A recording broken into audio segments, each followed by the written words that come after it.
கேக்குதுங்களா? பாக்கியராஜ் கேக்குதா? கேக்குது, நீங்க பேசுறீங்க கேக்குது. ஓகே, அத குறுக்குல வந்து போன்ல சார்ஜ் போயிடுச்சு. எஸ். சோ நம்ம வந்து கடைசியா வந்து இந்த கேன்சலேஷன் ஆஃப் பெயிலுக்கும் அப்பீல் அகைன்ஸ்ட் பெயிலுக்கும் உள்ள டிஃபரன்ஸ் பார்த்துட்டு இருந்தோம். அதுல வந்து நான் I am referring to judgment Sushila Agarwal. குறுக்குல ஏதோ யாரோ மைக் ஆன் பண்ணிருக்காங்க, மைக் ஆஃப் பண்ண சொல்லுங்க. Sushila Agarwal NCT of Delhi 29/1/2020. அதுல வந்து இந்த இன்னொரு ஜட்ஜ்மெண்ட் ஜெயபிரகாஷ் சிங், ஜெயபிரகாஷ் சிங் கூட வேண்டாம், இது போடுங்க. State through CBI versus Amarmani Tripathi. State through CBI versus Amarmani Tripathi, AR 2005 SC 3490.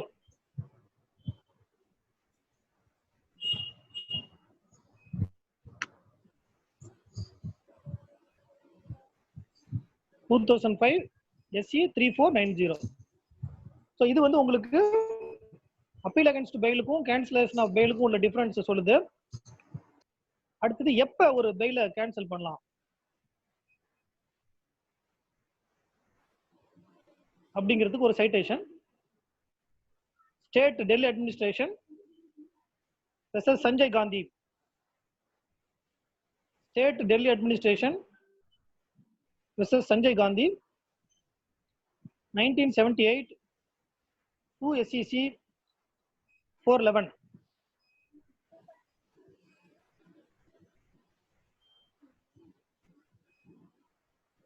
So இதுல வந்து என்ன சொல்றாங்கன்னா, the cancellation of bail stands on a different footing from the rejection of bail.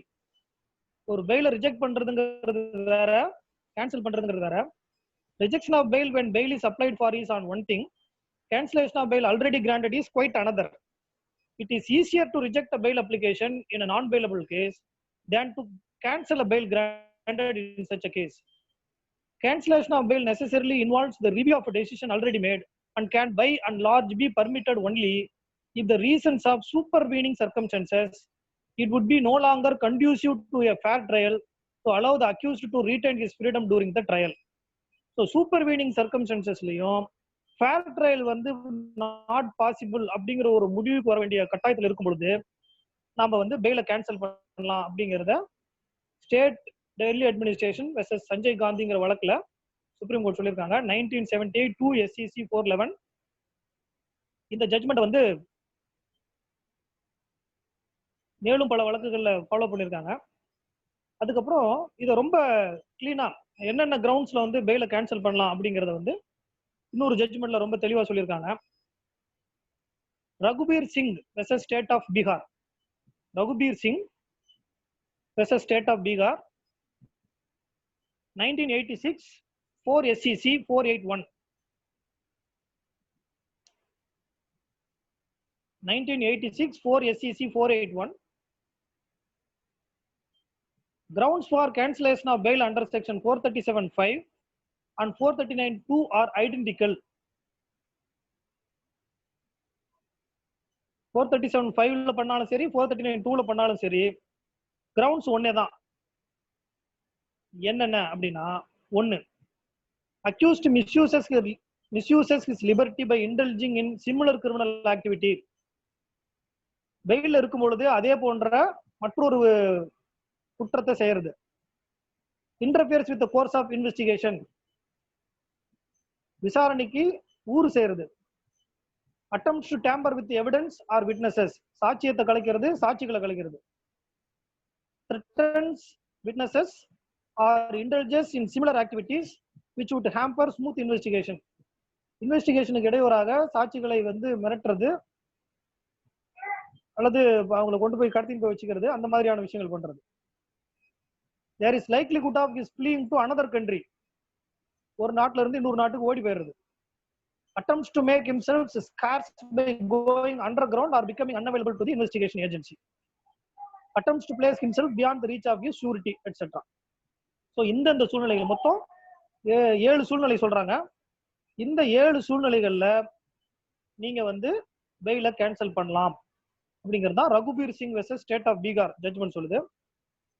So இதுவும் பார்த்துக்கிறது நல்லது.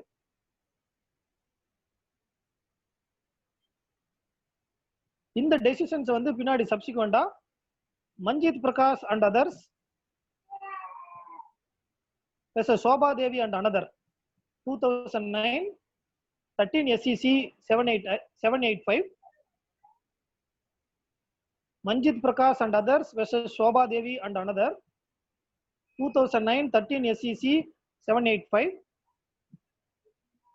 Bhuja Bhatia versus Vishnu Narayan Shivapuri and others, Bhuja Bhatia versus Vishnu Narayan Shivapuri and others 2014 13 SEC 492.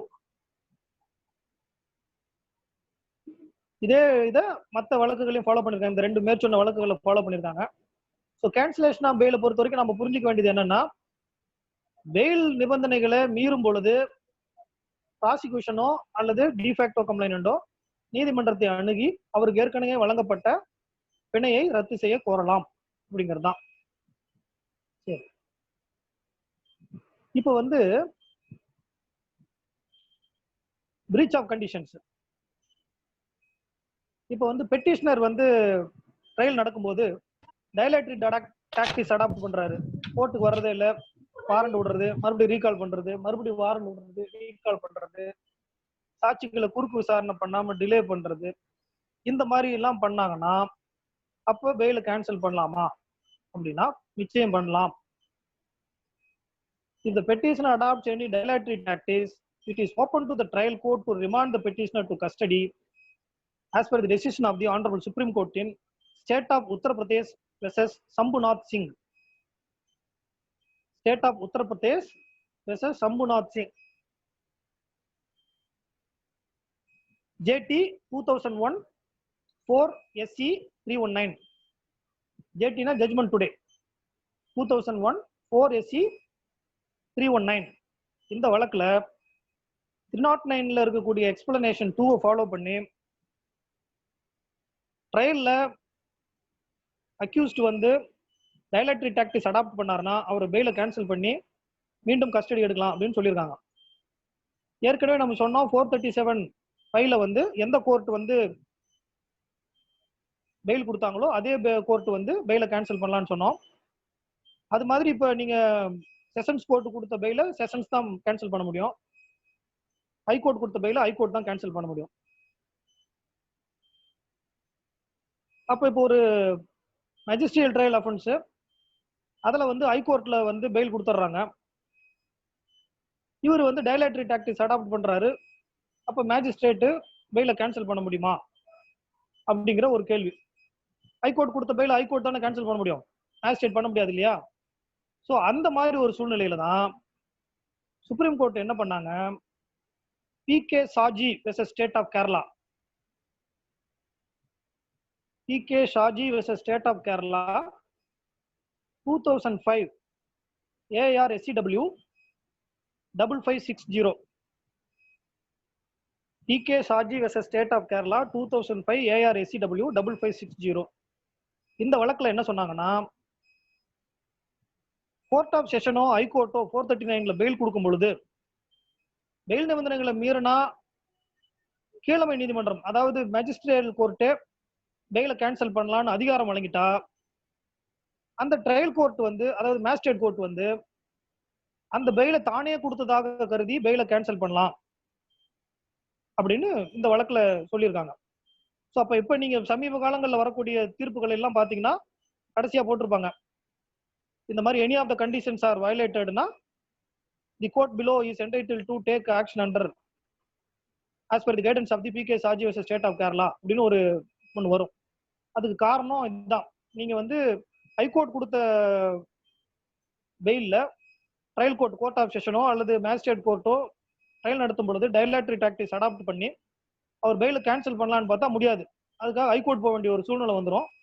So இந்த மாதிரி அந்த கோர்ட்டை empower பண்ணிட்டோம்னா அந்த கோர்ட்டே trial கோர்ட்டே பண்ணலாம், அப்போ வந்து அவாய்ட் பண்ணலாம் டிலேவை அவாய்ட் பண்ணலாம், டைலாட்டரி டாக்டிக்ஸ் அடாப்ட் பண்ணும்பொழுது அக்யூஸ்ட கண்ட்ரோல் பண்ணலாம் அப்படிங்கிறதுக்காக இந்த பிகே சார்ஜி கேஸ் கொடுத்தாங்க. இப்போ in almost all cases court of session ஆகட்டும் அல்லது ஹைகோர்ட் ஆகட்டும், பெயில் கொடுக்கும்போது ஒன் ஆஃப் த கண்டிஷனை இதை போட்டுறாங்க, பிகே சார்ஜி பிரகாரம் நீங்களே கேன்சல் பண்ணலாங்கிற பவர் கொடுத்துட்றாங்க. ஸோ இது அது கொடுத்துருந்தா மட்டும்தான் பண்ண முடியும், இல்லைன்னா பண்ண முடியாது. ஸோ அந்த மாதிரி சூழ்நிலையில என்ன பண்றது? பெயில் வந்து பவர் கொடுக்கல. இப்போ வர காலத்துல கொடுத்துறோம், இதுக்கு முன்னாடி இருந்த கேஸ்ல கொடுக்காம இருக்கும். அந்த மாதிரி சூழ்நிலையில என்ன பண்றதுன்னா, அதுக்குதான் ஃபோர்ஃபீச்சர் ஆஃப் பாண்ட். ஸோ பெயில்ல நம்ம கொடுக்கும்போது என்ன பண்ணுவோம், ஒரு கண்டிஷன் போடுவோம். நீங்க வந்து 10,000 ரூபாய்க்கு பாண்ட் எழுதி கொடுக்கணும், 5,000 ரூபாய்க்கு பாண்ட் எழுதி கொடுக்கணும் அப்படின்னு ஒரு கண்டிஷன் போடுவோம். வித் சூரிட்டிஸ் வித்தவுட் சூரிட்டிஸ் போடுவோம். ஸோ அந்த மாதிரி வித் சூரிட்டிஸ் வித்தவுட் சூரிட்டிஸ் போடும் பொழுது இப்போ இவரு ஓடி போயிடுறாரு, அக்யூஸ்ட் ஓடி போயிடுறாரு அப்படின்னா கோர்ட் என்ன பண்ணுவாங்க, சூரிட்டி ஆக்ஷன் எடுப்பாங்க. எதில் எடுப்பாங்கன்னா செக்ஷன் 446 சிஆர்பிசி. 446 சிஆர்பிசியில் கோர்ட் என்ன பண்ணும், அந்த சூரிட்டிஸை வந்து கோர்ட்டுக்கு அப்பியர் ஆக சொல்லி அக்யூஸ்ட ப்ரொடியூஸ் பண்ண சொல்லி கேட்பாங்க. அக்யூஸ்ட் ப்ரொடியூஸ் பண்ணலினா அந்த பாண்ட் தொகையை கட்ட சொல்லுவாங்க. ஸோ இந்த பாண்டுங்கிறது it is a contract between the court and the parties, accused, sureties and court, இவங்களுக்கு இடையில இருக்கக்கூடிய கான்ட்ராக்ட் தான் பாண்டு. இந்த பாண்டில் போட்டிருக்கக்கூடிய அந்த அமௌண்ட் தான் கன்சிடரேஷன். ஸோ இந்த பிரீச் ஆஃப் பாண்டுக்காக court can impose fine or compensation. 73, 74 சொல்றோம் இல்லையா கான்ட்ராக்ட் ஆக்ட்ல, பிரீச் ஆஃப் கான்ட்ராக்டுக்கு நம்ம காம்பன்சேஷன் கேட்கறோம் இல்லையா, அது மாதிரி இங்க ஃபைனா இம்போஸ் பண்ணுவோம். அந்த 10,000 ரூபா நம்ம போட்டிருக்கிற பாண்டை 10,000மோ 5,000மோ ஏதோ ஒரு தொகையை போட்டு பெனால்ட்டி வசூலிக்கலாம். ஸோ அந்த ப்ரொசீஜர் தான் 446 இருக்கக்கூடிய ப்ரொசீஜர். ஸோ இப்போ பெயில் கேன்சல் பண்ண முடியாத வழக்குகள்ல நீதிமன்றம் இந்த பாண்டை கேன்சல் பண்ற நடவடிக்கைகளை மேற்கொள்ளலாம். சரி, இந்த மாதிரி பாண்டை கேன்சல் பண்ணிட்டா ஆட்டோமேட்டிக்கா பெயில் கேன்சல் ஆகுமா அப்படின்னா ஆகாது. பாண்டை கேன்சல் பண்ணாலும் பெயில் கேன்சல் ஆகாது. என்ன பண்ணும், ஃப்ரெஷ் ஷூரிட்டிஸ் வந்து நிக்கணும். ஃப்ரெஷ் ஷூரிட்டிஸ் பாண்ட் எழுதி கொடுத்தா மறுபடியும் அந்த பெயில் செல்லும். அப்ப இப்போ என்பிடபிள்யூ இஷ்யூ பண்ணி பெண்டிங் என்பிடபிள்யூ ஷூரிட்டி ஆக்ஷன் எடுத்து பாண்டை கேன்சல் பண்ணிட்டாலும் கூட மறுபடியும் என்பிடபிள்யூ எக்ஸிக்யூட் பண்ணி அவர் கொண்டாந்து கோர்ட்ல ப்ரொடியூஸ் பண்ணும் பொழுது அவர்கிட்ட நீங்க என்ன பண்ண, அவர் வந்து இப்போ ஃப்ரெஷ் ஷூரிட்டி கேட்கணும். ஃப்ரெஷ் ஷூரிட்டிஸ் கொடுக்கலைன்னா ரிமாண்ட் பண்ணலாம், அப்படி இல்லைன்னா பெயில் அப்படியே இருக்கும், நீங்க ரிமாண்ட் பண்ண முடியாது அவரை. அந்த மாதிரி ஒரு சிக்கல் இருக்கு.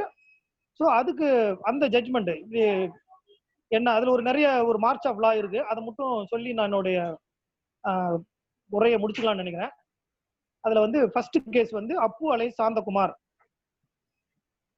Santhakumar and others versus state in 2004 MLJ criminal 440.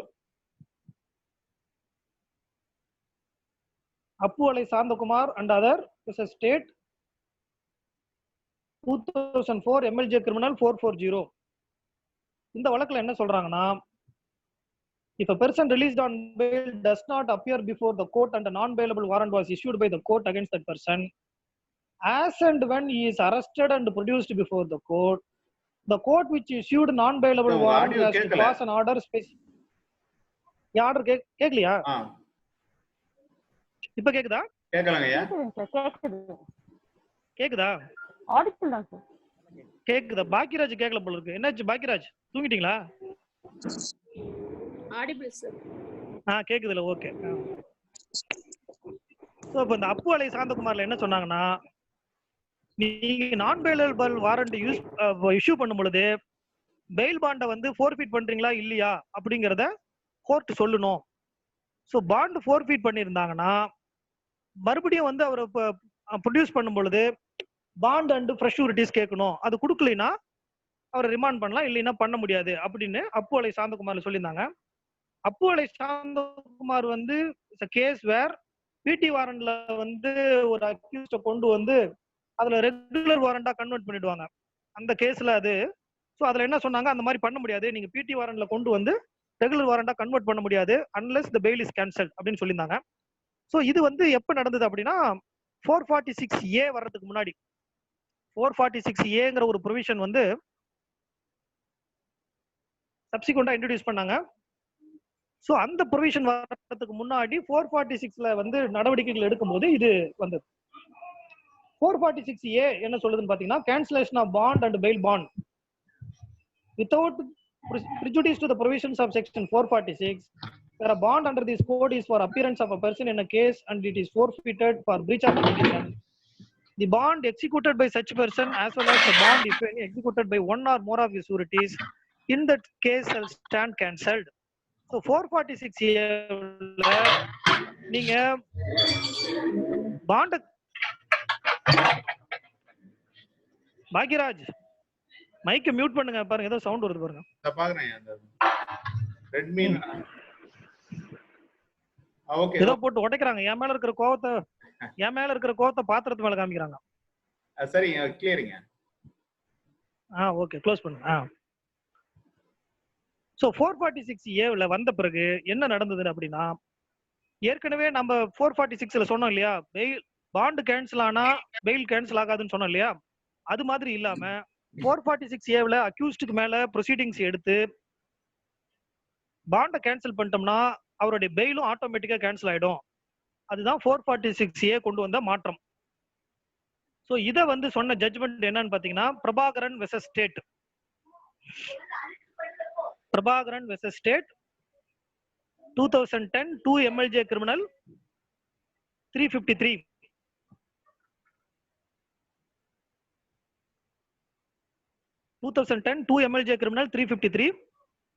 Prabhakaran versus state.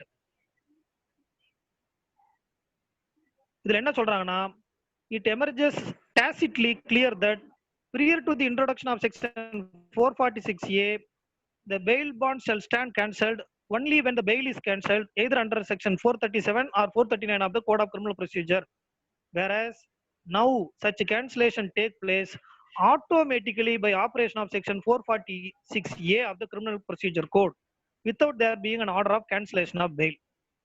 So 446A bail வந்து cancellation of bail பண்ணாமையே பாண்ட் கேன்சல் ஆக்கிடலாம் அப்படின்னு சொல்லி பிரபாகரன் வெர்சஸ் ஸ்டேட்ல சொன்னாங்க.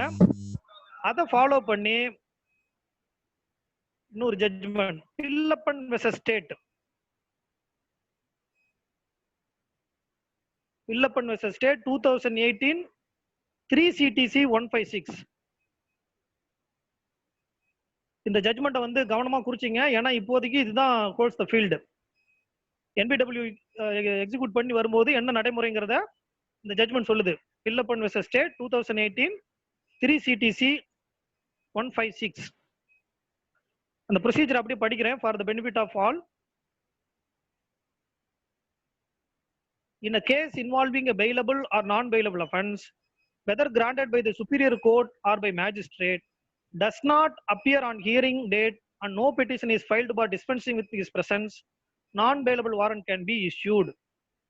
So bailable கேஸா இருந்தாலும் சரி, non-bailable கேஸா இருந்தாலும் சரி, வாய்தா தேதி அன்னைக்கு அப்பியர் ஆகலைன்னா, 317 பெட்டிஷன் போடலைன்னா warrant can be issued under section 89 of the code. First விஷயம். On the appearance of the accused or on his protection by the police, அவரா வந்து சரண்டருக்கு அப்பியர் ஆனாலும் சரி, இல்ல போலீஸ் கைது பண்ணி கூட்டு வந்தாலும் சரி, what is required to be given is an opportunity to him to explain as to why he did not appear from that particular date onwards. அன்னில இருந்து நீ ஏப்பா அப்பியர் ஆகலன்னு கேட்கணும். If he gives a satisfactory explanation, he can be let off by recalling the warrant. Our satisfactory explanation கொடுத்தாருன்னா அதை accept பண்ணிக்கிட்டு வாரண்ட்டை recall பண்ணிடலாம். If his explanation is not satisfactory, the magistrate or court is required to record the reasons and give a finding that bond has been forfeited. அவருடைய காரணங்கள் போதுமானதாக இல்லைன்னா அதை எழுதி அவருடைய பாண்டை forfeit பண்றேன்னு ஆர்டர் பண்ணணும். On such finding, the bail bond gets automatically cancelled. அப்படி போட்ட உடனே bail bond ஆட்டோமேட்டிக்கா கேன்சல் ஆயிடும். Thereafter, the magistrate cannot release him on his own bond in view of the bar under section 446AB. Once இந்த மாதிரி அவரை வந்து பாண்டை cancel பண்ண பிறகு 446AB பிரகாரம் அவரை மறுபடியும் வெளியே விட முடியாது. He may be released under the proviso to section 446AB on his executing a bond with fresh sureties, or he may be remanded to custody under section 309 of the code. அவர் fresh sureties கொடுக்கலைன்னா அவரை remand பண்ணிடலாம் 309ல. அப்படி remand பண்ண உடனே அவர் fresh fail தான் போடணும். அப்படி போடும் பொழுது இவர் ஏற்கனவே ஓடி போனது, பாண்டை ஃபோர்ஃபீட் பண்ணது, ஷூரிட்டி ஆக்ஷன் எடுத்தது, இதையெல்லாம் கன்சிடர் பண்ணி சப்சிக்வெண்ட் பெயில் கொடுக்கணும், கொடுக்காமல் இருக்கணும் அப்படின்னு சொல்லி இந்த ஜட்மெண்ட்ல சொல்லியிருக்காங்க. ஸோ இந்த ஜட்மெண்ட் வந்து it's a very important judgment. ஏன்னா இந்த என்பிடபிள்யூ இஷ்யூ பண்றது, அதுக்கப்புறம் சரண்டர் பண்றது, அதுக்கப்புறம் மறுபடியும் என்பிடபிள்யூ இஷ்யூ பண்றது, சரண்டர் பண்றது, அந்த மாதிரி விஷயங்கள் நடக்கும்போது எப்படி கோர்ட் நடக்கணும் அப்படிங்கிறது. ஸோ இதை வந்து நோட் பண்ணீங்க. அதுக்கப்புறம் இந்த கேஸை, இந்த சேம் பொசிஷனை மறுபடியும் ரீட்ரேட் பண்றாங்க. Palanivel versus state. இது வந்து ஜஸ்டிஸ் ஆனந்த் வெங்கடேஷ் எழுதுனது. 29/3/2019 பழனிவேல் வெர்சஸ் ஸ்டேட். இதே சேம் பிரின்சிபிள் ரீட்ரேட் பண்றாங்க. என்பிடபிள்யூ இஷ்யூ பண்ண பிறகு என்ன பண்ணணும்ட்டு. அந்த பழனிவேல் வெர்சஸ் ஸ்டேட்லயே இன்னொரு விஷயமும் இருக்கு. என்னன்னா, இந்த நான் சொன்னேன் இல்லையா, பாண்டுங்கிறது it's a contract between the கோர்ட்னு சொன்ன பாருங்க, கோர்ட் அண்ட் பார்ட்டிஸ்ன்னு சொன்னேன் இல்லையா, அதையும் எக்ஸ்பிளைன் பண்ணியிருக்காங்க. இந்த பாண்டோடைய எஃபெக்ட் என்ன, சிவில் நம்ம கான்ட்ராக்ட், லா ஆஃப் கான்ட்ராக்ட்ல வந்து பாண்டை நம்ம எப்படி ட்ரீட் பண்ணுவோம், இந்த கிரிமினல் கேஸ்ல இந்த பெயில் பாண்டை எப்படி ட்ரீட் பண்றோம் அப்படிங்கிறத அதுல சொல்லியிருக்காங்க. ஸோ இதோட நான் வந்து என்னுடைய உரையை முடிச்சுக்கிறேன். உங்களுக்கு இதுல ஏதாவது கேள்வி இருந்தால் கேட்கலாம்.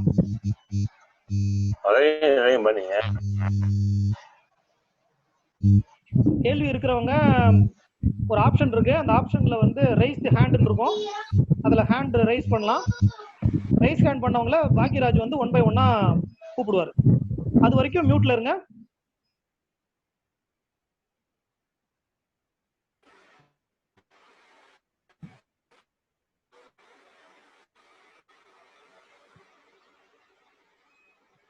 இந்த ஸ்கிரீன்ல மோர்னு ஒரு பட்டன் இருக்கும், அந்த மோர் பட்டன்ல கிளிக் பண்ணீங்கன்னா உள்ள ரைஸ் தி ஹேண்ட்னு ஒரு ஆப்ஷன் இருக்கு. அந்த ஆப்ஷனை டச் பண்ணீங்கன்னா உங்களுடைய ஸ்கிரீன் வந்து போஸ்ட்டுக்கு தெரியும், பாக்கியராஜுக்கு தெரியும். அவர் வந்து 1 by 1 கூப்பிடுவாரு. 3 பேர் வந்திருக்காங்க. முதல்ல எஸ் கார்த்திகேயன் சார். கார்த்திகேயன் சொல்லுங்க சொல்லுங்க கார்த்திகேயன் சார் சொல்லுங்க சார். 167 ரொம்ப நாள் ஆயிடுச்சு உங்களை பார்த்து. இல்ல நான் அட்டெண்ட் பண்ணிட்டு தான் இருக்கேன். இல்ல நான் பார்த்து. ஆமா சரி. நீங்க நாகப்பட்டினத்துல இருக்கீங்க, அந்த பக்கம் வர மாட்டீங்கன்னு சொன்னாங்க, காரைக்கால் பக்கம் வர மாட்டீங்கன்னாங்க. வர முடியல. ஏதோ இந்த புயல் உம்பன் புயலாவது உங்களை இருந்தாலும் கூட்டு வருமானு பார்ப்போம். சொல்லுங்க கேள்வி என்ன? 167 சப் கிளாஸ்ல டிஃபால்ட் ஃபைல் இருக்குல்ல? ஆமா ஆமா. அதுலங்க இப்போ இது போலீஸ் சைடுல டிஃபெக்டிவ் ஃபைல் ரிப்போர்ட் கொடுக்குறாங்க. ஆமா. அந்த டிஃபெக்டிவ் ஃபைல் ரிட்டர்ன் ஆயிருக்கு. அந்த டைம்ல 167 சப் கிளாஸ் 2ல ஃபைல் ரிப்போர்ட் ஃபைல் இருந்தா எடுக்க முடியும். அப்போ 167 சப் கிளாஸ் 2ல accused is entitled to get bail. ஆமா சரி. அதான் நீங்க ஃபைனல் ரிப்போர்ட் ஃபைல் பண்ணாலே அந்த சூப்பர்சீட் ஆயிடுது. அதாவது என்னன்னா, இப்ப வந்து அது மாதிரி ஒரு ப்ரொசீஜர் இருந்தது.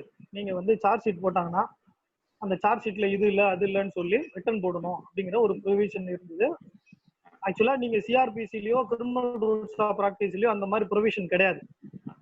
இது கோர்ட்ல என்ன பண்ணுவாங்க, அதுல இருக்கக்கூடிய டிஃபெக்ட்ஸ் எல்லாம் வந்து சைட் பண்ணி ரிட்டர்ன் கொடுத்துருவாங்க. அந்த மாதிரி ரிட்டர்ன் கொடுக்க கூடாது அப்படின்னு சொல்லி ஹைகோர்ட் உத்தரவு இருக்கு, சர்க்குலர் ஆர்டர்ஸ் இருக்கு, ஆர்ஓசி இருக்கு. இப்ப ஆஸ் சச் என்னன்னா, இப்ப நீங்க criminal rules of practice amend பண்ணிட்டாங்க. அதுலயுமே என்ன இருக்குன்னா, நீங்க வந்து டிஃபெக்ட்ஸ் இருக்குன்னு சொல்லி சார்ஜ் ஷீட்டை ரிட்டர்ன் பண்ண முடியாது. அதுல ஏதாவது தேவைகள் இருந்ததுன்னா தனியாக கோர்ட்ல இருந்து லெட்டர் கொடுத்து வாங்கிக்கணும். சப்போஸ் ஒரு ஸ்டேட்மெண்ட் இல்ல, 164 ஸ்டேட்மெண்ட் இல்லைன்னா திருப்பி எழுதி வாங்கிக்கணுமே தவிர ரிட்டர்ன் போட முடியாது. ஸோ அதனால அந்த ரிட்டர்ன் போடுற ப்ரொசீஜர்லாம் இப்போ கிடையாது. அந்த சூழ்நிலையில ஸ்டாட்யூட்டரி பெயில் வராது. ஆமா, நீங்க என்ன கேட்டாலும் அதுக்கு அடைக்கிறதுக்கு ஒரு வழி கண்டுபிடிச்சிருவாங்க.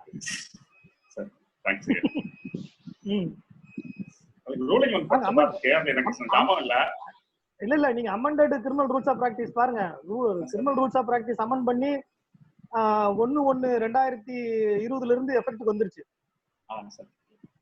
ஆமா சரி. ம் பத்தரா அப்போ 323ல ஃபர்ஸ்ட் அஃபென்ஸ் ரெஜிஸ்டர் பண்ணி அக்யூஸ்ட் வாஸ் ஆன் பெயில். சப்சிக்வெண்டா the victim died. again the person can be arrested. ஆமா பண்ணலாம், ரீஅரெஸ்ட் பண்ணலாம். ரீஅரெஸ்ட் பண்ணலாம். இப்போ ஒரே பேருக்கு 2 அரெஸ்ட் வரும். அதுதான் சொல்றேன். அதாவது உங்களுக்கு பெயில் வந்து அந்த பர்டிகுலர் செக்ஷனுக்கு தானே தவிர பர்டிகுலர் பர்சனுக்கு கிடையாது. என்ன அக்யூசேஷனோ அதை பொறுத்து தான் பெயில் கிராண்ட் பண்றோம். சப்போஸ் லெசர் அஃபென்ஸ்க்கு வந்து சென்டென்ஸ் இது பெயில் கொடுத்துருது, சப்சிக்வெண்டா அது வந்து லார்ஜர் அஃபென்ஸா ஆயிடுதுன்னு வச்சுங்க, they have to obtain bail அந்த பர்டிகுலர் செக்ஷனுக்கு கூட. ஏன்னா அதுவும் ஒரு நான் பெயிலபிள் செக்ஷன் இல்லையா, அதுக்கு ஃப்ரெஷ்ஷா நீங்க பெயில் அப்ளை பண்ணோம். சப்போஸ் ரீஅரெஸ்ட் பண்ணல அப்படின்னா நீங்க கோர்ட்ல அப்பீர் ஆயிட்டு 88ல பாண்ட் எழுதி கொடுக்கணும். சம்மன் ரிசீவ் பண்ணிட்டு கோர்ட்ல அப்பீர் ஆகும் பொழுது 88 CRPCல பாண்ட் எழுதி கொடுக்கலாம்.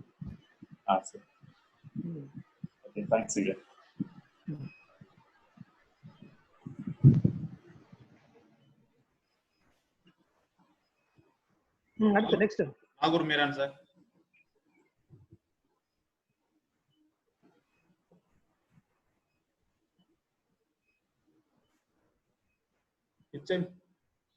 என்னாச்சு நாகூர் மீரான் கேளுங்க. ஐயா பிச்சைமுத்து பாலசுப்ரமணியம் சார். ஐயா பிச்சைமுத்து பாலசுப்ரமணியம் பெரிய குளத்துல இருந்தீங்க. வணக்கம் சார். வணக்கம் வணக்கம் கேளுங்க. ஐயா வேற ஒண்ணும் இல்லைங்க, ஓனர்ஸ் கண்டிஷன் சொல்றாங்களே, owners condition can be imposed அந்த ரெகுலர் பெயில் இம்போஸ் பண்ணலாமாங்க? அதான் சொன்னேன் உங்களுக்கு 437(3)ல இருக்கக்கூடிய கண்டிஷன்ஸ் தான் போட முடியும். அதை தாண்டி நீங்க மரம் வெட்டு, புறாவுக்கு தண்ணி வை, 10 பேருக்கு சாப்பாடு போடலாம் போட முடியும்னு சொன்னாங்க. ஆமாங்க, அதுதான் ஓனர்ஸ் கண்டிஷன். ஆமாங்கய்யா. ரிட்டர்ன்ல கொடுக்க மாட்டேங்கிறாங்க. ஆனா வந்து இல்லைங்க, ஆர்டர்ஸ்ல சொல்ல மாட்டேங்கிறாரு. ஏபி உனக்கு மதுரை பெஞ்சில் வாங்கிட்டு வரும்போது ஷூரிட்டி சப்மிட் பண்ணும்போது ஜெயம் என்ன சொல்றாங்கன்னா, நீங்க பிளட் ரிலேஷன்ஷிப் தான் வந்து ஷூரிட்டி கொடுக்கணும். அதெல்லாம் கேட்க முடியாது. ஜஸ்டிஸ் தேவதாஸ் ஜட்ஜ்மென்ட் இருக்கு. ஓகேங்க, அவர் இம்போஸ் பண்றாரு. அதான் நீங்க பிளட் ரிலேட்டிவ் கேட்க கூடாதுன்னு சொல்லி ஜஸ்டிஸ் தேவதாஸ் ஜட்ஜ்மென்ட் இருக்கு. நீங்க அதை கொண்டு போய் கோர்ட்ல கொடுத்து கன்வின்ஸ் பண்ணுங்க. சரிங்க, சந்தோஷம், ரொம்ப சந்தோஷம். Thank you.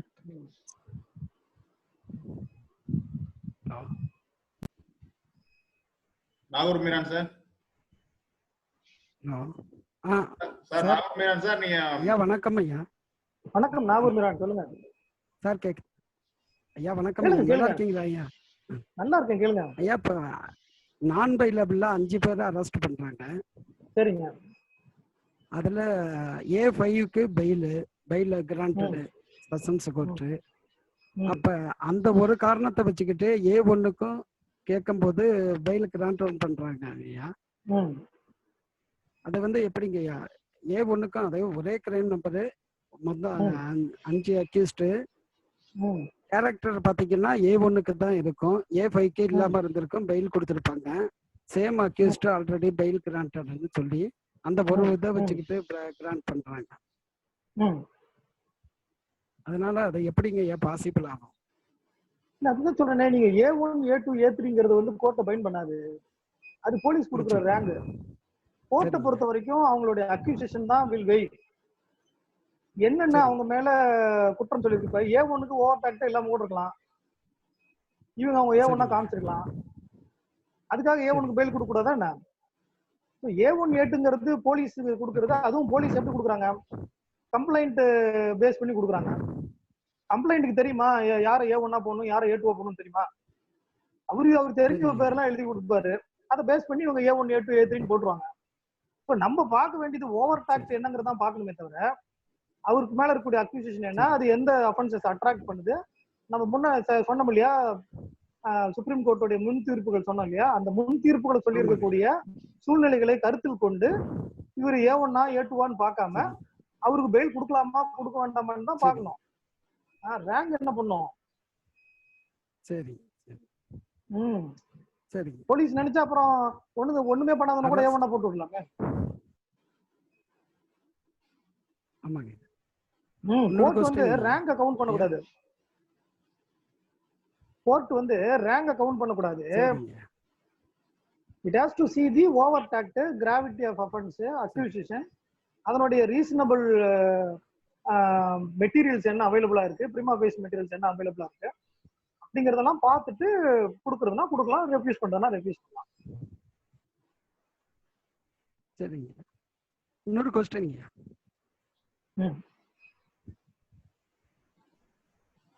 அந்த அரெஸ்ட் கேளுங்க நாகபுரான் கேளுங்க, நிறைய பேர் இருக்காங்க. உள்ள விவரங்களை வந்து ஒரே क्वेश्चनங்க. அரெஸ்ட் மெமோல உள்ள விவரங்களை வந்து நம்ம கிராஸ்ல வந்து கேட்கலாமா ட்ரையல் சமயத்துல? கேட்கலாமே, நிச்சயமா கேட்கலாமே, ஏன் கேட்கக்கூடாது? நிச்சயமா கேட்கலாம். சரிங்க. ரொம்ப arrest memo is also a document. சரிங்க. It is a material before the court. சரிங்க. நிச்சயமாக நீங்க அதை வந்து அரெஸ்டிங் ஆபீசர் வரும்போது அவர்கிட்ட காமிச்சு அவர்கிட்ட கான்ஃபரன்ஸ் பண்ணலாம். சரிங்க. சரிங்க. ரொம்ப நன்றிங்க. ரொம்ப ஓகே, நன்றிங்க. நன்றி. Thank you. Sanjayan sir. Sir good afternoon. நான் அட்வொகேட் ஃப்ரம் கோயம்புத்தூருங்க. சொல்லுங்க சார். சார் ரொம்ப very useful information you have provided. Thank you sir. Thank you. சும்மா ஒரு ஆட் பண்றதுக்கா சொல்றேன். அந்த ஷார்ட் ஷீட் ரிட்டர்ன் பண்ணக்கூடாதுன்னு சொல்லி அது நியூ கிரிமினல் ரூல்ஸ் ஆஃப் பிராக்டிஸ்ல 2019 ரூல் 25 சப் கிளாஸ் 6ல இருக்கு. ஆமா சார், வந்துருச்சு. மாதிரி டிஃபெக்ட் வந்து ரிட்டர்ன் பண்ணக்கூடாது, ஒரு பண்ணக்கூடாது. அதுக்கு முன்னாடியே நம்ம கோர்ட்ல ஹை கோர்ட்டோட ஆர்டர் இருக்கு. அது குறித்து ஆர்ஓசி இருக்கு. ஆர்ஓசி வந்து எல்லா கோர்ட்டுக்கும் சர்க்குலேட் பண்ணிருக்காங்க இந்த மாதிரி ரிட்டர்ன் பண்ணக்கூடாதுன்னு. இப்ப அது ரூலாவே கொண்டாந்துட்டாங்க. கொண்டு வந்துட்டாங்க. அதுல வந்து 3 மாசம் வரைக்கும் வெயிட் பண்ணி பார்த்துட்டு இல்லைன்னா நேர எஸ்பிக்கு தகவல் தரணும் போன்ற விவரங்கள் சொல்லப்பட்டிருக்குங்க. அப்புறம் டிகே பாஸோட ஜட்ஜ்மெண்ட் சொல்லப்பட்ட அனைத்து விஷயங்களுமே பின்னாடி சிஆர்பிசி அமெண்ட் பண்ணீங்க. 41B, 41C, 41D, 50A, 54 இது எல்லாத்துலயுமே தாங்கள் சொன்ன அத்தனை விவரங்களுமே அமெண்ட்மெண்ட்ல வந்துருச்சு. அது போக கிரிமினல் ரூல்ஸ் ஆஃப் பிராக்டிஸ்ல மேஜிஸ்ட்ரேட்டை பொறுத்தவரைக்கும் ஒரு கண்டிஷன் போறாங்க ரூல் 6(5)ல. இந்த மாதிரி வந்து இந்த அரெஸ்ட் மெமோ காப்பியே கொடுங்க அக்யூஸ்டுக்குங்கிறாங்க. அமெண்ட்மெண்ட்ல ஜுடிஷியல் மேஜிஸ்ட்ரேட் வந்து ரிமாண்ட் பண்ண வரும் பொழுது அவன் அந்த அரெஸ்ட் மெமோ காப்பி தரணும். அது போக நீ வந்து வக்கீல் வச்சுக்கிறதுக்கு உனக்கு உரிமை உள்ளுக்கப்பா, தயாரா இருக்கோங்கிற விவரம் சொல்லணுங்கிற அர்னேஷ்குமார்லயும் சொல்லிருக்காங்க. அர்னேஷ்குமார் வழக்கிலேயே அதை சொல்லிருக்காங்க. அப்படி மெக்கானிக்கலா ரிமாண்ட் பண்ணக்கூடாதுங்கிறது சொல்லிருக்காங்க. பட் நம்மளுக்கு என்னன்னா ஹைகோர்ட் நம்ம மெட்ராஸ் வந்து ஜட்ஜ்மெண்ட்ல இருக்கிறதெல்லாம் எடுத்து இன்கார்பரேட் பண்ணிட்டாங்க, மேண்டேட்டரி மாதிரி கொண்டு வந்துட்டாங்க. அது போக தாங்கள் சொன்ன இந்த பாண்ட் கண்டிஷன்ஸ் எல்லாமே இந்த கிரிமினல் ரூல்ஸ் ஆஃப் பிராக்டிஸ்ல சாப்டர் 3ல கொண்டு வந்துட்டாங்க. இந்த ஓனர்ஸ் சூட்டி கண்டிஷன் போடக்கூடாது, ஃபைனான்சியல் கெப்பாசிட்டி பார்த்து பாண்டு எக்ஸிக்யூட் பண்ணணும், இண்டிஜென்ட்டா இருந்தா வெறும் சூட்டி மட்டும் வாங்கிக்கலாம். சோ மெனி திங்ஸ் நீங்க சொன்ன அத்தனை விவரங்கள் பண்ணிருக்காங்க. இனிமே வந்து கிரிமினல் ரூல்ஸ் ஆஃப் 2019ல. ஆமா சார், அதுக்கு ஒரு தனியா ஒரு செஷன் வைக்கணும். ஆக்சுவலா இன்னும் நிறைய பேர் அது கவனிக்காம இருக்காங்க. அதுக்குனே நம்ம ஒரு தனியா செஷன் வைக்கலாம். இல்ல கவனிச்சாலே நம்ம சைட்டேஷனே வேண்டியது தேவையில்லை. சுப்ரீம் கோர்ட்டே ஹைகோர்ட்டே வந்து நம்ம வடிவமைக்கும் பொழுது நம்ம சைட்டேஷனை பத்தி கவலைப்பட வேண்டாம். தாங்கள் ரொம்ப ஸ்ட்ரெயின் பண்ணி எடுத்த அத்தனை கருத்துகளும் ஹைகோர்ட் இப்ப கிரிமினல் ரூல்ஸ் ஆஃப் பிராக்டிஸ்லயும் கொண்டு வந்திருக்காங்க. அந்த எளிய தமிழ் நடையில நீங்க எடுத்து நம்ம ஜூனியர்ஸ் எல்லாத்துக்கும் அதை வழங்க வச்ச விதம் very very super. Thank you sir. Thank you. Really encourage sir. Thank you sir. Thank you.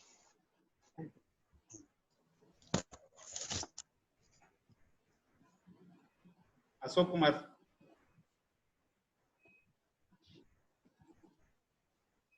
Ashok Kumar sir.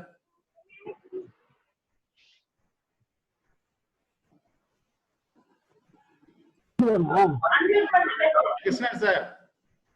Yes sir. Yes sir. பேசுங்க. சார் வணக்கங்க சார். வணக்கம் சொல்லுங்க சார். ஒரு சின்ன டவுட் தான் சார். அதாவது இந்த டிகே பாஸோட சைட்டேஷன் மட்டும் கொஞ்சம் சொல்லுங்க சார். 1997 1 SC திடீர்னு கேட்டீங்கன்னா நான் இப்பதான் ஷட் டவுன் பண்ணேன் என்னோட லேப்டாப்பை. அப்படி சார் வேற அவங்க சொல்லுங்க அனுப்பிச்சு சொல்லுங்க இந்த ஜோகிந்தர் சிங் யாராவது இருந்தா ஒண்ணும் இல்ல சார், பார்ட்டிசிபென்ட்ஸ் போடுவாங்க, சாட் பாக்ஸ்ல இருக்கும் பாருங்க. சரிங்க sir, okay sir, okay sir, thank you sir. நல்லா இருந்துங்க சார். இருக்கும். சரி சார். சாட்னு ஒண்ணு இருக்கும். ஆமா, அந்த சாட் பாத்தீங்கன்னா அதுல யாராவது போடுவாங்க பாருங்க. யாராவது டிகே பாஷா சைட்டேஷன் இருந்தா போட்டு விடுங்க அவருக்கு. அசோக்குமார் சார். ஹலோ, பேசுங்க சார். சொல்லுங்க அசோக். ஒண்ணு இல்ல, இப்போ அந்த 437 கிளாஸ் 6ல வந்து ஒரு கிளாரிபிகேஷன். அது வந்து என்னன்னா மோரலஸ் மேண்டேட்டரி, அதாவது மேண்டேட்டரி பெயில் மாதிரி தான் இருக்கு. ஆமா ஆமா, அது ஒண்ணு. செகண்ட் திங் வந்து என்னன்னா என்டிபிஎஸ்ல வந்து 180 டேஸ் சொல்லிருக்காங்க. 60 டேஸ் 90 டேஸ்ன்ற மாதிரி ஒண்ணு சொன்னீங்க, அது ஒண்ணு இல்ல. அதுதாங்க, அது என்னன்னா என்டிபிஎஸ் ஆக்ட்ல நீங்க போட்டீங்க, இதுல போட்டீங்க, நான் பார்த்தேன் இந்த சாட்ல இருந்தது. டைம் இல்லாதனால அதை பத்தி நான் எக்ஸ்பிளைன் பண்ணல. ஆக்சுவலா இந்த 60-90 டேஸ்ங்கிறது வந்து ஆமா 60 டேஸ் 90 டேஸ்ங்கிறது மேக்ஸிமம் நம்ம வந்து ஐபிசி அஃபென்சஸ்க்கு தான் நம்ம சொல்றோம். மத்த ஸ்பெஷல் அஃபென்சஸ் பொறுத்த வரைக்கும் ஸ்பெஷல் ப்ரொசீஜர் இருந்ததுன்னா that special procedure will wait. It will overrule the general procedure contemplated under the CRPC. So அந்த NDPS ஆக்ட்ல என்ன சொல்றாங்கன்னா இந்த 180 டேஸ் வரைக்கும் they can இது இன்வெஸ்டிகேட் பண்ணலாம்னு சொல்றாங்க. அது மாதிரி நிறைய வழக்குகள் இருக்கு, நிறைய ஸ்பெஷல் எனாக்ட்மெண்ட் இருக்கு.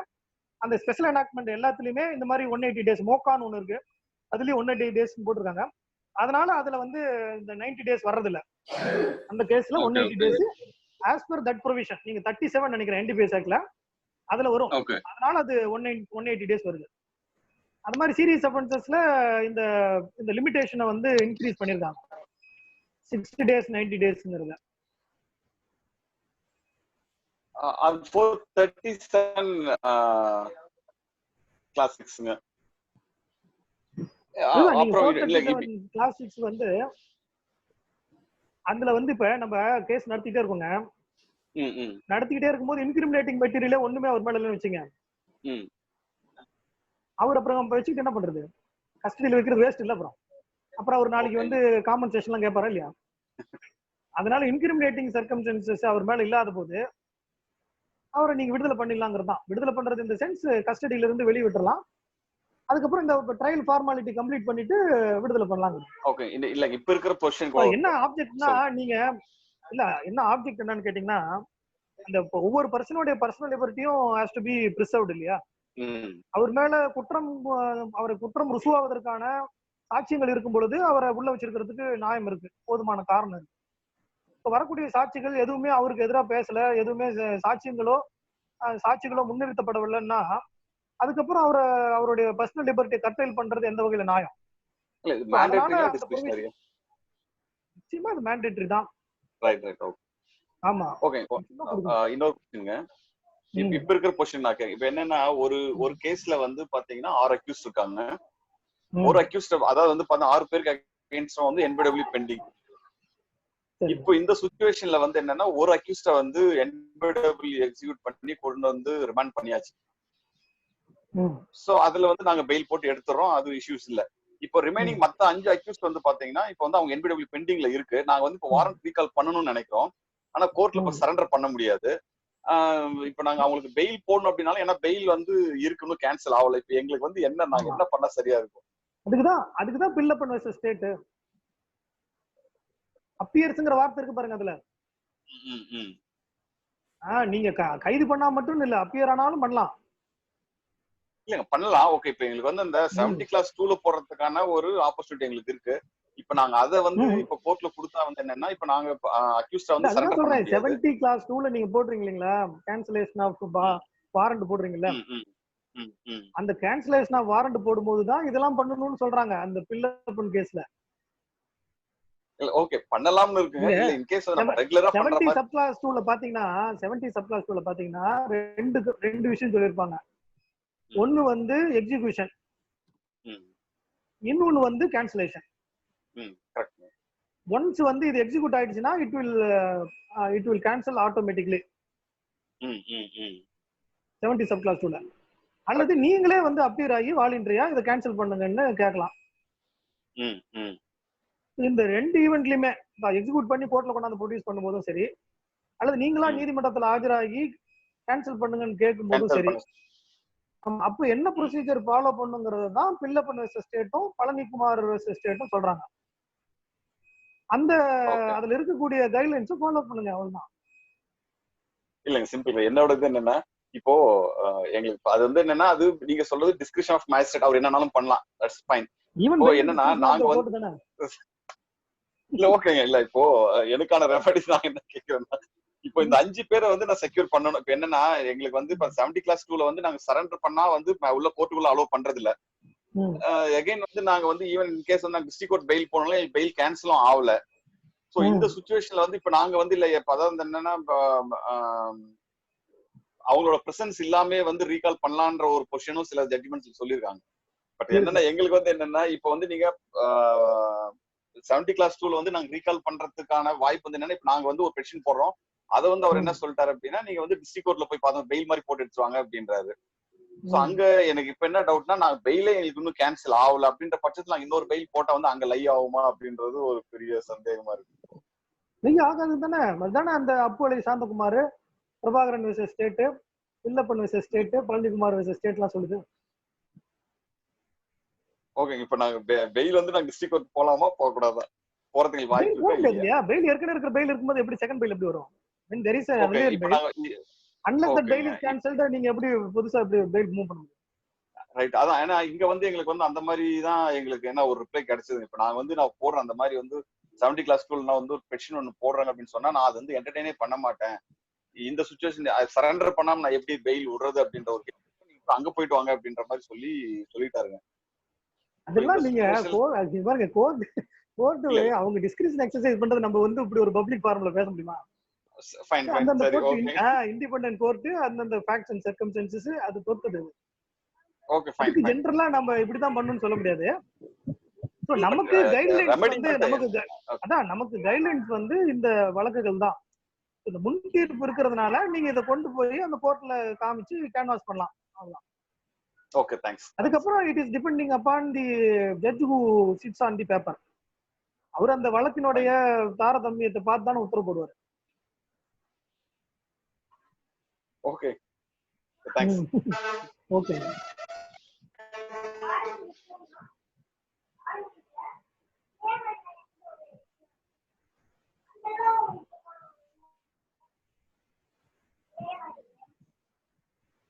வேற யாராவது இருக்காங்களா? இருக்காங்க ஐயா. அந்த Umamaheswaran sir. Sir Umamaheswaran sir. Hello ஐயா, வணக்கம் ஐயா. வணக்கம் உமாமேஸ்வரன், சொல்லுங்க. ஏபி வந்து நாட் ஓன் கிரை நம்பர்ல போறோம் ஐயா. இல்ல போறோம் ஐயா. அதுல வந்து அஃபென்ஸும் 1-2 அஃபென்ஸும் மிஸ்டேக்கா எழுதிட்டோம். ரிஜெக்ட் பண்ணிடுவாங்க ஐயா. ஏபி வந்து நாட் ஓன் கிரை நம்பர்ல போறோம். கிரை நம்பர் தெரியலையா, ஆனா அவங்க போட்டு எஃப்ஐஆர், ஆனா எஃப்ஐஆர் எடுக்க முடியல, ஆன்லைன்னு தெரிய மாட்டேது, பார்க்க முடியல, எடுக்க முடியல. அப்ப அதுல நம்ம ஒரு இப்போ ஒரு அஃபென்ஸ் போடுறோம், ஆனா 1-2 அஃபென்ஸ் வந்து தப்பா போட்டோம் செக்ஷன். அது மேபி வந்து காலிங் கொடுக்கும்போது மிஸ்டேக்கா இருக்கு. அப்ப அந்த ஏபியை கன்சிடர் பண்ணுவாங்களா இல்ல ரிஜெக்ட் தெரியலையா? அது உங்க அந்த கோர்ட் தான் முடிவு பண்ணணும். என்கிட்ட கேட்டேன்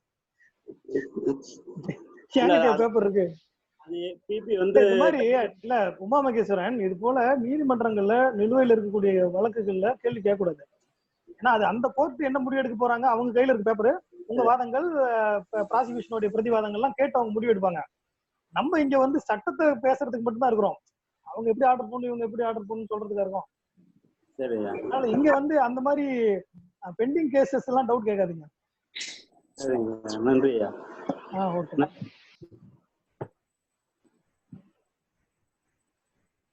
காளிதாஸ் சார். ஐயா வணக்கம் ஐயா. சொல்லுங்க. இல்லைங்க ஐயா, இப்போ ஒரு நான் பெயிலபிள் கேஸ்ல அட்வொகேட் வந்து பெயில் பெட்டிஷன் போட்டு பெயில் வாங்கிடுறாரு. சூரிட்டி நிப்பாட்டுறதுக்கு 2 நாள் ஆகுது. அதுக்குள்ள அந்த அக்யூஸ் தரப்புல இருந்து வேற அட்வொகேட்டா கன்சல்ட் பண்ணி சூரிட்டி நிப்பாட்டுறதுக்கு வேற அட்வொகேட் வச்சிடறாங்க. இப்போ இந்த சமயத்துல அந்த அட்வொகேட் வந்து அந்த பெயிலை கேன்சல் பண்றதுக்கு இதுதான் உங்களுக்கு சொன்னேன். அந்த சைட்டேஷன் கேன்சலேஷன் ஆஃப் பெயில்ங்கிறது வேற, appeal against ordering or granting of பெயில்ங்கிறது வேற. அந்த கண்டிஷன்ஸ் வந்தா தான் கேன்சல் பண்ண முடியும். வக்கீல் மாறினதுக்கெல்லாமா கேன்சல் பண்ண முடியும்? நமக்கு ஏதோ ஒரு ரெமெடி கிடைக்கிறதா கேட்டேன். இல்ல அதுதாங்க, அதாவது எல்லா தொழிலையும் காம்படிஷன் உண்டு, வழக்கறிஞர் தொழிலையும் உண்டு. நம்ம தான் சுதாரணமா இருக்கணும். சரிங்க ஐயா, நன்றி ஐயா.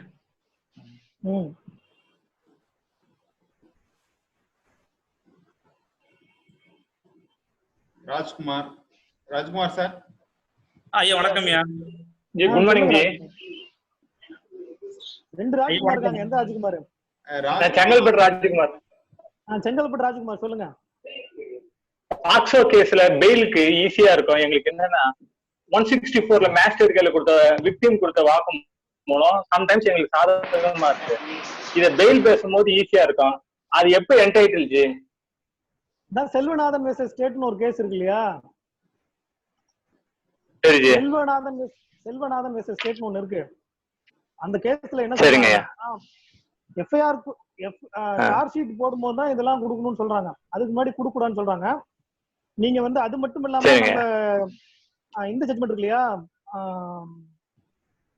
நம்ம first bench judgment Murugasamy versus ஸ்டேட்லயுமே என்ன சொல்றாங்கன்னா, அந்த 164 ஸ்டேட்மெண்ட்டை வந்து இன்வெஸ்டிகேஷன் ஆபீசருக்கு காப்பி கொடுக்கும் பொழுது it shall be used only for the purpose of investigation. It should not be given to others including accused. தான அந்த கண்டிஷன்ல தான கொடுக்கணும்ன்றாங்க. அதனால நீங்க வந்து 173ல ஃபைனல் ரிப்போர்ட் போடுற வரைக்கும் வெயிட் பண்ணி பாருங்க. அதுக்கு முன்னாடி கிடைக்காது உங்களுக்கு 164 ஸ்டேட்மெண்டோட காப்பி கிடைக்காது. சரி, ஈவன் தான் அந்த விக்டிம் ஃபேவரா சொல்லி இருந்தா கூட அக்யூஸ்டுக்கு ஃபேவரா அதை சொல்லி பெயில் வாங்குறதுக்கு அது சொல்லி பெயில் வாங்க முடியாது. அதான் சொல்றேன், அது உங்களுக்கு காப்பியே கிடைக்காது இல்ல. காப்பி மட்டும் இல்ல, இன்ஸ்பெக்ட் கூட பண்ண முடியாது. இன்ஸ்பெக்ட் கூட பண்ண முடியாது. நீங்க கோர்ட்ல போய் மெமோ ஆஃப் இன்ஸ்பெக்ஷன் கொடுத்து 164 ஸ்டேட்மெண்ட்டை பார்க்க முடியாது. அதனால தான் அதை சீல்டு கவர்ல வைக்க சொல்றாங்க. சீல்டு கவர்ல வைக்க சொல்றாங்க. ஓஹோ. It involves privacy of the victim also இல்ல. பாக்ஸோ கேசஸ்ல இந்த விக்டிமோட பிரைவசியும் இருக்கு. அத அக்யூஸ்ட் மிஸ்யூஸ் பண்ண கூடாது இல்ல. சரிங்க, थैंक यू. ஓகே, அடுத்த ராஜ்குமார். ஐயா வணக்கம் ஐயா. தஞ்சாவூர் ராஜ்குமார் சொல்லுங்க. ஐயா சாரி லேட்டா வந்தேன், ஒரே ஒரு டவுட் மட்டும் ஐயா. இந்த ஏபி பொறுத்த மட்டும் சொல்லுங்க. எதிர்நோக்கு பிணை மனு பொறுத்த மட்டும் காவல் நிலையத்துல வந்து விசாரணைக்கு அழைக்கிறாங்க. டிஃபெக்ட் கம்ப்ளைண்ட்டுக்கு சிஎஸ்ஆர் கொடுத்துட்டாங்கன்னா, சிஎஸ்ஆர் கொடுத்துருக்காங்க, அதனால என்ன அரெஸ்ட் பண்றதுக்கான வாய்ப்பு இருக்குன்னு சொல்லிட்டு நான் கோர்ட்ல வந்து கேட்கலாமா, பெயில் கேட்கலாமா? ஏபி கேட்கலாமே, அதான் எஃப்ஐஆர் போட வேண்டிய அவசியம் இல்லைன்னு தானே சொல்றாங்க. சிஎஸ்ஆர் மென்ஷன் பண்ணும். ஆனா அப்படிதாங்களா? ஆமா, சிஎஸ்ஆர் இருந்தா சிஎஸ்ஆர் போட்டாங்கன்னு சொல்லுங்க. சிஎஸ்ஆர் இல்லைன்னா கூட நீங்க you can make out a case. Registration of FIR is not a condition for applying for anticipated bail. எதிர்நோக்கு பிணை கேட்பதற்கு முதல் தகவல் அறிக்கை பதிவு செஞ்சிருக்கணும்னு அவசியம் இல்லை. உங்களுடைய அப்ரிஹென்ஷன் ரீசனபிளா இருக்குங்கிறது போதும்.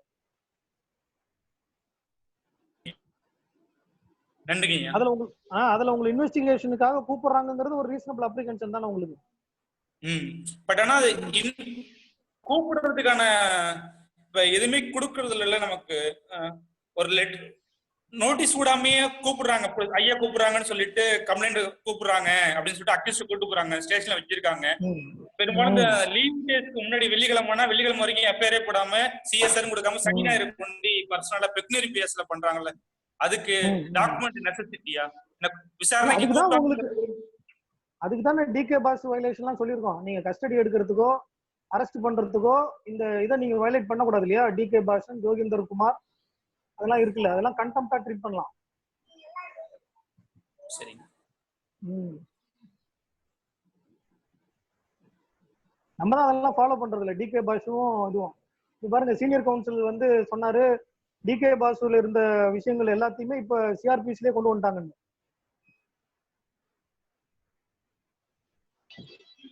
வேல்முருகன் சார்.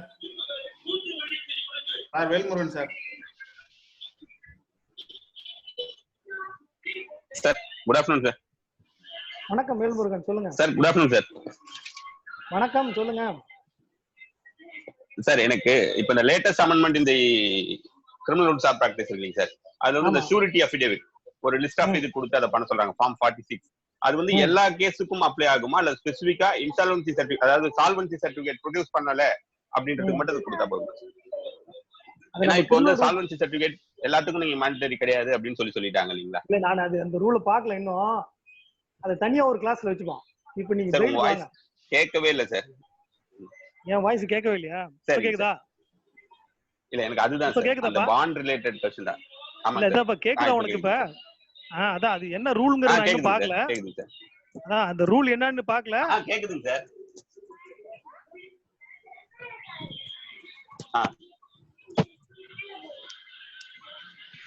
கேக்குதா?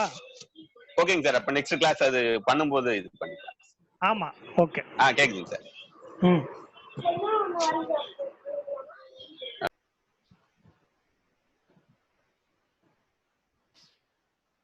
சத்யநாதன் சார்.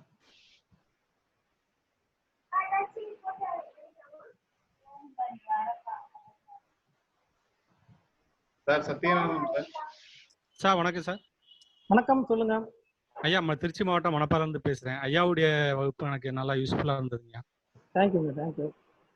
ஐயா இந்த மேண்டேட்டரி பெயில் வந்து 60 days 90 days அந்த 60 நாள் 90 நாளுக்குள்ள போடலாமா இல்ல 70 நாள் 100 நாள் அந்த மாதிரி பெயில் சார்ஜ் ஷீட் போடாத வரைக்கும் நீங்க போடலாம். அதான் சொன்னேன் நான். சார்ஜ் ஷீட் போடுற வரைக்கும் உங்களுக்கு வாய்ப்பு இருக்கு.